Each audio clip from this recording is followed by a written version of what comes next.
What is going on, everybody, and welcome back to another Rosh Reviews, where today we are in an SSZ Crewman. This is a VZ and 6-speed manual, LS1 up front, and this thing is cammed to 300 rear wheel kilowatts.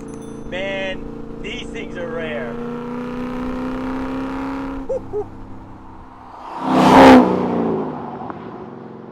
Now, these Crewmans came out in 2004, and look, they kind of started off in that VY period. They carried through up until 2007, and this particular one is a 2005 because the SSZ was only available in 2005. And something like 750, that's all they ever made. And, you know, this thing did get a couple of notable upgrades over the standard SS. So you did get leather seats in here, and look, they did have SSZ embroidered onto them. You got bigger brakes on this vehicle. You did get like a special color match gauge cluster, battery voltage meter, and you know, your oil pressure gauges that are here on the dash, which is nice. And even did get a lid for the tray back there, color matched. And you know, these things were workhorses, and you know, majority of them you'll see would be the old alloy tech and have just been used and bloody abused. And look, this particular one, it's been used as well. It's not being, you know, a garage queen. This thing's got well over 300,000 kilometers on it, and you know, it's pretty impressive the fact that it can still go this hard, and you know, it's got that many Ks. Yeah, the noise is there. You gotta love a cam V8.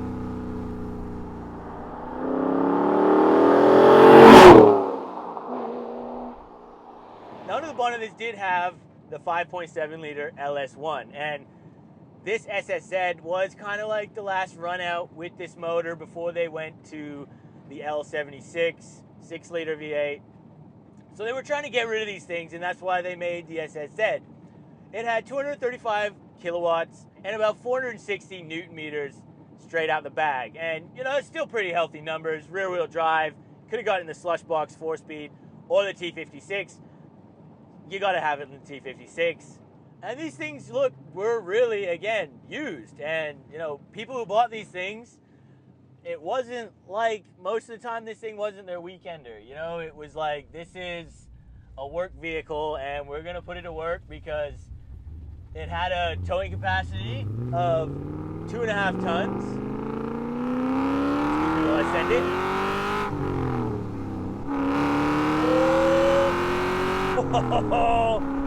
Yeah, it's good. The shifts are pretty long. You know, this is just stock gearbox, nothing done here. Rip shift would go really nicely in one of these things. Anyone who's got a 6-speed manual, rip shifts, definitely worth their weight in gold.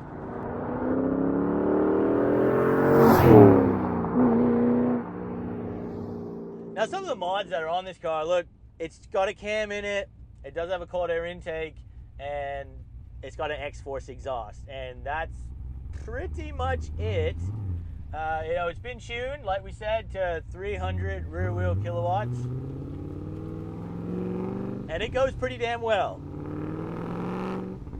And priced brand new. Look, these things were about 47 grand for the SSZ, and you know, it was a special edition. Back in 2005, you know, that still probably was a decent amount of change, but, you know, this thing was kind of special, and if you were smart enough to buy one of these and just lock it away, you know, these things really are a collector's piece.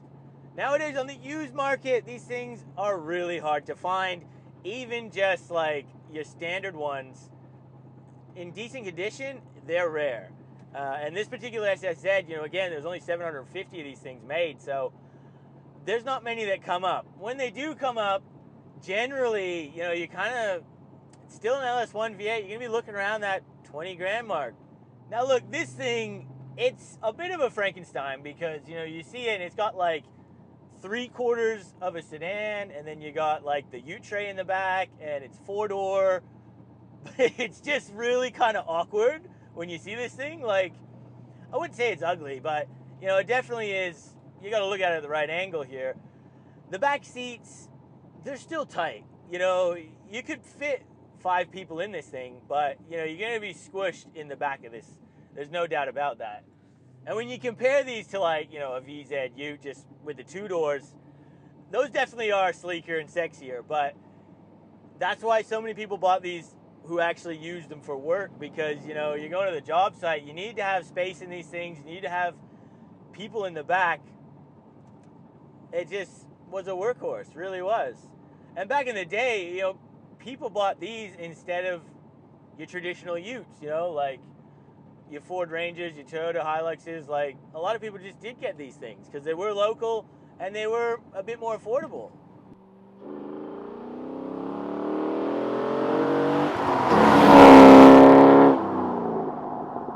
Now, if you can hear a bit of thudding from the rear end, the diff, it is making a couple of noises, but it still goes hard. So, you know, this thing's got over 300,000 kilometers. We can't, you know, make fun of it too much here. But again, just on the interior, it's straight out of like a VZ. So this is from the Z generation, and it's pretty nice in here. You know, these cars, they are basic, but it's all about the drive. It's all about that motor up front, you know, just running your own cogs, shifting your gears, and just hearing the noise of that V8.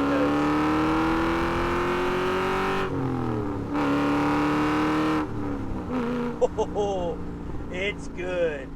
Now, I have been looking for a long time to review one of these because, you know, they've always kind of sparked my curiosity. 4-door Ute, you know, manual especially. It's so rare to see these things with a T56. And they just had such a weird combination. You know, the fact you get these with a big LS1 V8, it was 4 doors, it still had the Ute in the back, it was like a pickup, but it was a car, but it was a Ute. It was this real weird kind of looking thing, and this would be totally alien to basically the rest of the world. It was really only Australia that had anything remotely of this kind of caliber. But it worked, and it sold, and I'm pretty sure they sold a lot of these things. You know, a lot of them did die because, you know, they were run to the ground, but, you know, the platform, you can't really dispute it.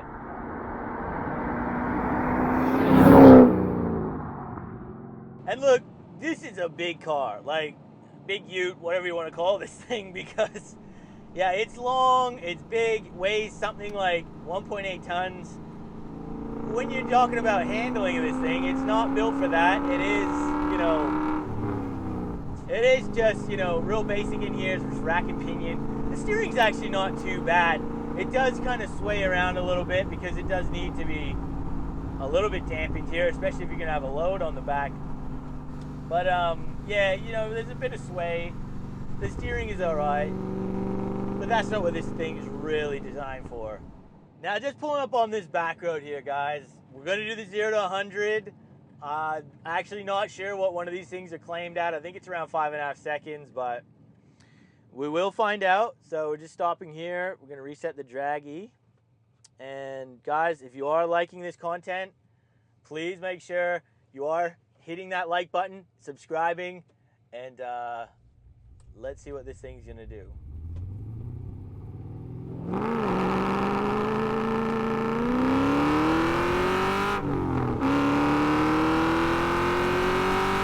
Yeah, there we go. That was probably about as good as I'm gonna get. So we did spin the wheels a little bit right on the launch, but yeah, she's got some grunt, this old girl. 0 to 100, guys, was done in 6.7 seconds, and look, this thing has got over 300,000 kilometers. We do got the owner in the back. You know, there's even some stuff in the back of this thing. If it was, you know, everything was sweet and you had a perfect launch, you probably could get close to 5 seconds, or at least, you know, at the top of 5. Still goes pretty hard, this thing, man.